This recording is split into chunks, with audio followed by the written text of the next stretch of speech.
پہلی بات تو یہ ہمارے بعض لوگوں کے ذہنوں میں سادہ دل لوگ وہ سمجھتے ہیں کہ پوری دنیا میں ایک ہی دفعہ آ جانی چاہیے. یہ کوئی علاقائی خلافت تو نہیں ہو سکتی، خلافت تو عالمی ہوتی ہے. ان سے میں کہتا ہوں عالمی خلافت کب تھی جناب؟ یہ تو نہ خلافت راشدہ میں عالمی تھی. کیا ہندوستان شامل تھا اس میں؟ کیا چین شامل تھا؟ کیا یورپ شامل تھا؟ اور پھر جو خلافت کے نام سے جو ملوکیت چلی ہے وہ بھی صرف دور بنو امیہ میں کہہ سکتے ہیں کہ وہ پورا عالم اسلام کم سے کم اس کے تحت تھا. بعد میں خلافت عباس بنو عباس میں اور فاطمیین کی خلافت میں اور آل عثمان جو ہے آٹومان ٹرکس کی خلافت میں ٹکڑے تھے، حصے بکرے تھے، کوئی مانتا تھا کوئی نہیں مانتا. اور سب سے بڑی بات یہ اگر ایک دم پوری دنیا پر خلافت قائم ہو سکتی تو حضور کے دست مبارک سے ہوتی، لیکن نہیں ہوئی. نتیجہ کیا نکلا؟ ایک ملک میں حضور نے قائم کر دی ہے، جزیرہ نما عرب. یہاں خلافت اب خلافت قائم ہو گئی، حضور خلیفہ ہے. اس کے بعد آپ کے خلفائے راشدین نے پھر اس کو وسعت دی. اب بھی یہ ہوگا کسی ایک جگہ سے شروع ہوگا پھر پھیلے گا، اس کے سوا کوئی چارہ کار ہے نہیں. اگر ہر جگہ پوری دنیا میں ایک ہی وقت میں ہو سکتا تو حضور کے دست مبارک سے ہوتا صلی اللہ علیہ وسلم. اب وہ نقطہ کون سا ہوگا، نقطہ آغاز کون سا ہوگا؟ اس میں پہلی بات انہوں نے کہا جو شک کرے گا اس کا پھر ایمان مشکوک ہے. ہوگا، لازماً ہوگا، گلوبل ہوگا، پوری دنیا میں ہوگا. کہاں سے شروع ہوگا اس میں آپ اختلاف کر سکتے ہیں، لیکن مجھے تو دو حدیثیں تو ملی ہیں جن سے یہ اندازہ ہوتا ہے کہ یہ اس مشرقی خطے سے ہوگا، عرب کے مشرق کی جانب کسی ملک سے، کسی خطے سے. وہ حدیثیں بھی آپ پڑھ لیں. ہندوستان اور خراسان یعنی موجودہ افغانستان کا ذکر.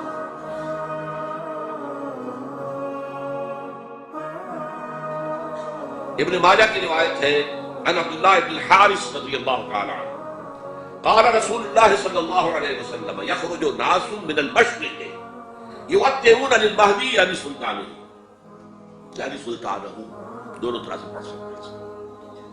حضرت عبداللہ ابن حارث فرماتے ہیں رضی اللہ تعالی عنہ کہ حضور نے ارشاد فرمایا مشرق کی طرف سے وہ فوجیں نکلے گی، لوگ آئیں گے جو عرب میں مہدی کی حکومت قائم کریں گے.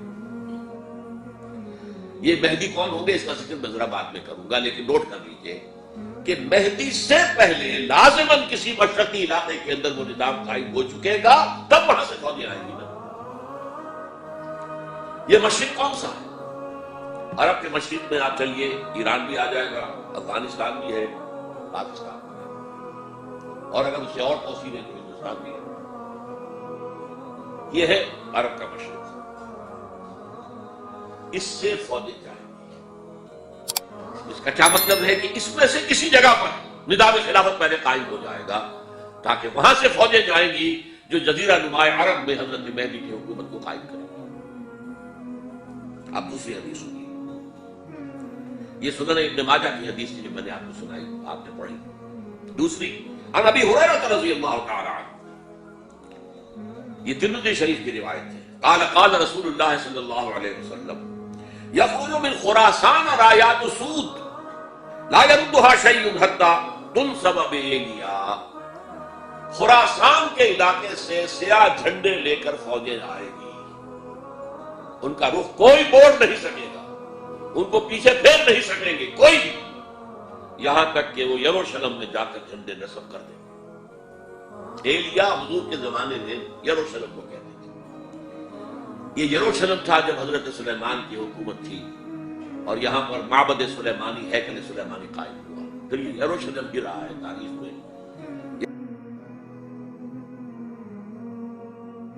یہاں تک کہ سن 70 عیسوی میں جب ٹائٹس رومی جنرل نے اس کو گرایا، ختم کیا، سیکنڈ ٹیمپل گرا دیا اور یہاں سے یہودیوں کو کہا نکل جاؤ یہاں سے، کوئی یہودی باقی نہیں رہا، بالکل تہم بالا برباد کر دیا.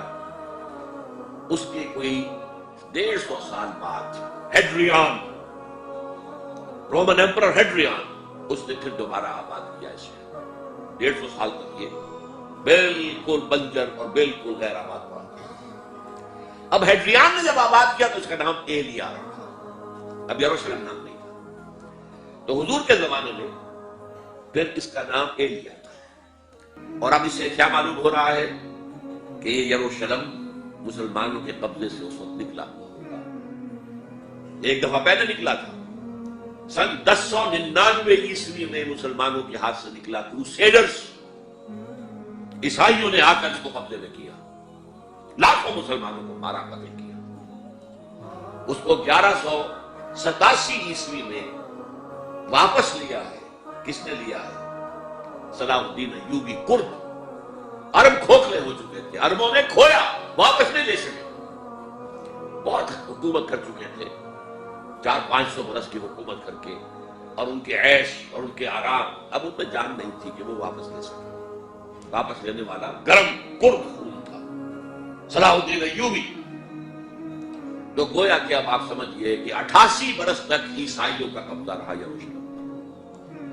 اب 1967 میں یہودیوں نے قبضہ کیا ہے، اور اب 38 برس تو ہو گئے، 88 نہیں تو 38 برس تو ہو گئے۔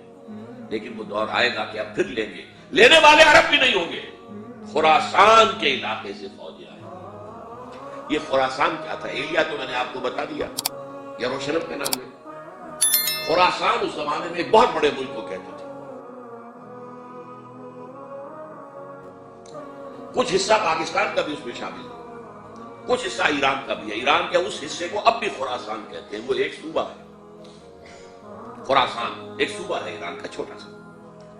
پاکستان میں خاص طور پر یہ جو علاقہ مالاکنڈ ایجنسی کہلاتی ہے، اس سے اوپر جتنا علاقہ ہے، اور یہ جو واخان کی ایک پٹی آتی ہے اوپر، واخان افغانستان کی ایک پٹی سی دم سی چلی آتی ہے، جو جا کر چائنا کی سرحد سے مل جاتی ہے، یہاں سے لے کے یہاں تک یہ جو مالاکنڈ کا وہ درہ ہے اور پہاڑ ہے، یہ بھی خراسان کا حصہ ہے۔ باقی تقریباً 2/3 آف افغانستان ساؤدرن حصہ نہیں ہے خراسان کا حصہ، یہ سیستان کہلاتا تھا، یہ خراسان نہیں ہے۔ لیکن یہ کہ اوپر کا 2/3 آف افغانستان، اور اس کے ساتھ یہ جو عرب، جو اب یہ ترک ممالک آزاد ہوئے ہیں سوویت یونین کی ڈسولوشن کے ساتھ، یہ سارا علاقہ کہلاتا ہے خراسان بزرگ، دی گریٹ خراسان۔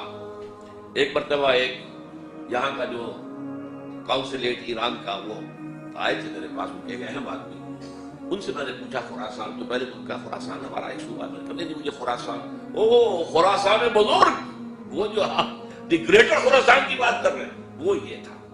پھر میں نے اور دریوں سے بھی تحقیق کی، پہلے خیال تھا کہ پورا افغانستان اس میں شامل ہے، لیکن اب معلوم ہوا کہ نہیں، یہ جو جنوبی حصہ ہے یہ سیستان کہلاتا تھا، کچھ بلوچستان کا حصہ اس میں شامل تھا، اور کچھ یہ جنوبی حصہ افغانستان۔ یہاں سے فوجیں جائیں گی، اور یہ فوجیں جا کر خراسان سے چل کر ایلیا پہنچے گی، یروشلم پہنچے گی، اور اپنے جھنڈے گاڑ